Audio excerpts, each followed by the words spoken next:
આંગણવાડી worker હેલ્પરો માટે માનદ વેતન વધારો અને 12 પડતર માગણીઓને લઈને 5 માર્ચે ફાઇનલ નિર્ણય. આંગણવાડી વર્કર તથા હેલ્પર બહેનો જે લાંબા સમયથી માંગ કરી રહ્યા છે તેમના માનદ વેતન વધારવા માટે અને લઘુત્તમ વેતન આપવા માટે, નિવૃત્તિ વય મર્યાદા વધારવા માટે, ડિજિટલ કામગીરી માટે, નવા મોબાઈલ આપવા માટે, આ તમામ માંગોને લઈને, આ તમામ પ્રશ્નોને લઈને 5 માર્ચે લગભગ 12 જેટલી માંગણીઓ માટે 5 માર્ચના રોજ બેઠક યોજાવા જઈ રહી છે. આ બેઠકમાં હવે શું નિર્ણય લેવામાં આવે છે? આંગણવાડી વર્કર હેલ્પરો માટે પગાર વધારાને લઈને શું અપડેટ આવી છે? તમામ વિગતો આજના વિડીયોમાં આપણે જોઈએ. નમસ્કાર મિત્રો, સ્વાગત છે તમારું અમારી યુટ્યુબ ચેનલમાં. મિત્રો, જ્યાં સુધી ઉકેલ ના આવે ત્યાં સુધી ઉગ્ર કાર્યક્રમની ચીમકી આપવામાં આવી રહી છે. આ ચીમકી આંગણવાડી વર્કર અને હેલ્પરો દ્વારા આપવામાં આવી છે. આંગણવાડી વર્કર અને હેલ્પર બહેનોનું 5 માર્ચથી ઉગ્ર આંદોલન યોજાવા જઈ રહ્યું છે. તમામ ઓનલાઈન કામગીરી હવે બંધ કરાશે. આંગણવાડી વર્કર તથા હેલ્પર બહેનો 5 માર્ચથી આંદોલનના માર્ગે જશે અને તમામ પ્રકારની ઓનલાઈન કામગીરી બંધ કરવામાં આવશે તેવી માહિતી આપવામાં આવી રહી છે.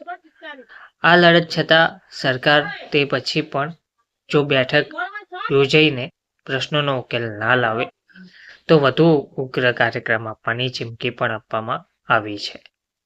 CITU સંકલિત ગુજરાત આંગણવાડી કર્મચારી સંગઠનની 26 જિલ્લાના 127 જેટલા આગેવાનની બેઠક અમદાવાદમાં મળી હતી. લાંબા સમયથી આંગણવાડી વર્કર તથા હેલ્પર અને આશા વર્કર તથા ફેસિલિટેટર બહેનો લઘુત્તમ વેતન આપવા, નિવૃત્તિ વયમર્યાદા વધારવા, ડિજિટલ કામગીરી માટે મોબાઈલ આપવા તેમજ અન્ય માંગણીઓ સહિતની લગભગ 12 જેટલી માંગણીઓ માટે બેઠક યોજીને પ્રશ્નોનો ઉકેલ લાવવા માટે રજૂઆતો કરી હતી. આ રજૂઆતો કરી તેમજ આંદોલન કર્યા. રજૂઆતો તથા આંદોલન કર્યા હોવા છતાં અને વધુમાં ગુજરાત હાઈકોર્ટ દ્વારા વર્કરો અને હેલ્પરોને અપાતું માનદ વેતન ઓછું હોવાનું સ્પષ્ટ જણાવ્યું હોવા છતાં અને લઘુત્તમ વેતન આપવા હુકમ કર્યો હોવા છતાં સરકારે લઘુત્તમ વેતન આપવાને બદલે સુપ્રીમ કોર્ટમાં અપીલ દાખલ કરાતા રોષ વ્યક્ત કર્યો હતો. સરકાર બેઠક યોજીને ઉકેલ ના લાવે તો 14 માર્ચ બાદ વિધાનસભાનું બીજું સત્ર શરૂ થાય ત્યારે ચોક્કસ દિવસો માટે કામથી અળગા રહેવા ગાંધીનગરમાં મહારેલી તથા પડાવ અને તમામ તાલુકા મથકોએ અને જિલ્લા મથકોએ ધરણા પ્રોગ્રામ યોજવાનો પણ નિર્ણય કરેલ છે. તેની તારીખો પણ હવે પછી જાહેર કરવામાં આવશે તેવી માહિતી મળી રહી છે. તો ગુજરાત હાઈકોર્ટ દ્વારા જે માનદ વેતન ઓછું હોવાનું આંગણવાડી બહેનોનું જણાવવામાં આવ્યું હતું, હવે ગુજરાત હાઈકોર્ટે આ લઘુત્તમ વેતન આપવા હુકમ પણ કર્યો છે.